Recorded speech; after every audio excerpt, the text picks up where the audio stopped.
অনেক দিন অপেক্ষা করার পর আমাদের কাছে কলমি M42 এই স্মার্ট ওয়াচটি চলে এসেছে। এটার মূলত দুইটা কালার এসেছে, একটা হচ্ছে সিলভার কালার আরও একটি ব্ল্যাক কালার। তো এই স্মার্ট ওয়াচটি আমরা আজকে আনবক্সিং করব এবং ফার্স্ট লুকটা দেখে নিব। তো সবার প্রথমে আমার এইখানে নজর চলে গেছে, এইখানে লেখা আছে সুপার অ্যামোলেড ডিসপ্লে।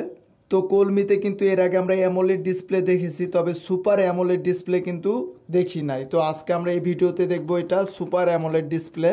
তো বক্সের পিছনে কিছু স্পেসিফিকেশন লেখা আছে, আমরা সেটা একটু পড়ে নিব। তো এই স্মার্ট ওয়াচটি দিয়ে আপনারা কথা বলতে পারবেন সরাসরি নাম্বার তুলে।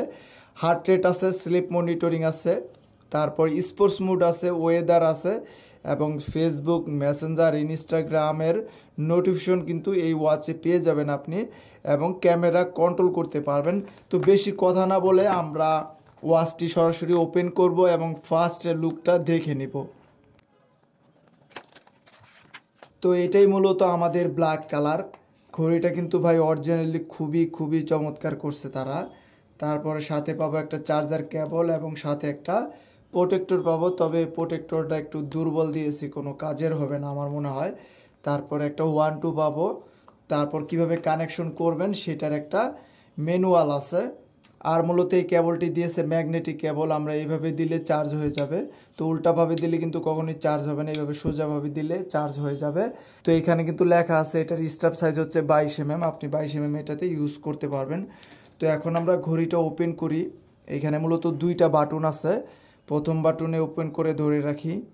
তো মূলত এটা ডিজাইনটা করেছে আপনার T-Rex 2 এর মতো, এখানে যেমন T-Rex লেখা ছিল আর সেই ডিজাইনটার মতো কিছুটা করেছে। তো আমাদের কিন্তু ফার্স্ট লুকটা চলে এসেছে। আর উপরে বাটনে ক্লিক করলে আমরা অন অফ হয়ে যাবে আমাদের মানে স্ক্রিন। তারপর নিচের বাটনে ক্লিক করলে আমরা স্পোর্টস মোডগুলো দেখে নিতে পারবো। তো অবশ্যই সুপার অ্যামোলেড ডিসপ্লে কিন্তু এটা। আর এটার ডিসপ্লে সাইজ হচ্ছে 1.43 ইঞ্চি অ্যামোলেড ডিসপ্লে। আর এটার ব্যাটারি এমএএইচ হচ্ছে 410 mAh এর ব্যাটারি। যদি ফেসবুক, মেসেঞ্জার, ইনস্টাগ্রামের নোটিফিকেশন আসে এখানে, সেই ক্ষেত্রে ব্যাটারি ব্যাকআপটা আপনার ইউজের ওপরই ডিপেন্ড করবে।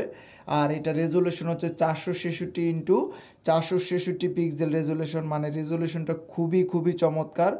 আর ওয়াটারপ্রুফ হচ্ছে IP67, আপনারা বৃষ্টিতেও ভিজতে পারবেন, কোনো প্রবলেম হবে না। তো এখন আমরা দেখব যে এই স্মার্ট ওয়াচটিতে অলওয়েজ অন আছে কিনা। তো ডিসপ্লেতে গেলাম, তারপরে AOD ক্লক আমরা দেখে বুঝতে পারতেছি দুইটা সিস্টেম আছে, ডিজিটাল ক্লক এবং অ্যানালগ ক্লক। আপনি এটা অলওয়েজ অন করে রাখতে পারবেন, কোনো প্রবলেম হবে না। তো সচরাচর ওয়াচের উপর ক্লিক করলে আমরা ওয়াচ ফেসটা চেঞ্জ করব, বা আপনি চাইলে আপনার নিজের ছবিও দিতে পারবেন। এখানে সুন্দর ওয়াচ ফেস আছে।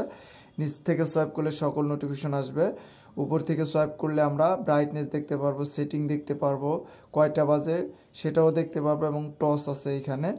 তারপরে এদিকে সোয়াইপ করলে সারাদিন কত স্টেপ হাঁটাহাঁটি করলাম, কত কিলোমিটার হাঁটলাম, এখানে সব কিছু শো করতেছে, হার্ট রেট আছে। তারপরে এই বাটনে ক্লিক করলে আমাদের অন অফ হবে। তো এদিকে সোয়াইপ করি আমরা, তাহলে সব অপশন পেয়ে যাব, যেমন telephone, contact person, call record, voice assistant, data আছে, ওয়ার্কআউট রেকর্ড আছে, হার্ট রেট আছে, ব্লাড অক্সিজেন আছে। তারপর মেসেজ নোটিফিকেশন অবশ্যই পাবেন, ওয়েদার আছে, এটা কিন্তু ফিমেলরাও ইউজ করতে পারবে, মিউজিক কন্ট্রোল করতে পারবেন, টাইমার আছে, স্টপ ওয়াচ আছে, ক্যালকুলেটর আছে, ফাইন্ড ফোন আছে, সেটিং আছে, ডিসপ্লে, ব্যাটারি, ভাইব্রেশন, ল্যাঙ্গুয়েজ অবশ্যই বাংলা সাপোর্ট করে না। তারপরে সেট টাইম ভুল থাকলে আপনারা এখান থেকে 12 টাইম করে নিতে পারবেন। আর সিস্টেমে ক্লিক করলে সিস্টেম ইনফো, শটডাউন, রিসেট দিয়ে রাখতে পারবেন। তো এখন আমরা সিলভার কালারটি ওপেন করব, বা সিলভার কালারটি দেখব যে এটা দেখতে কত সুন্দর। তো আমরা সিলভার কালারটিও দেখে ফেললাম যে এই ওয়াচটিও কিন্তু অরিজিনালি খুবই চমৎকার, দুইটা কালারই খুবই চমৎকার। আর আপনি যদি আমাদের শপে আসেন তাহলে ফিজিক্যালি এইভাবে যে কোনো স্মার্ট ওয়াচ দেখে ক্রয় করে নিতে পারবেন। তো এই ছিল ছোট্ট একটি আনবক্সিং ভিডিও। সামনে কোনো নতুন স্মার্ট ওয়াচের ভিডিও পেতে অবশ্যই আমার এই চ্যানেলটি সবাই সাবস্ক্রাইব করবেন। সে পর্যন্ত সবাই ভালো থাকবেন, সুস্থ থাকবেন, আল্লাহ হাফিজ।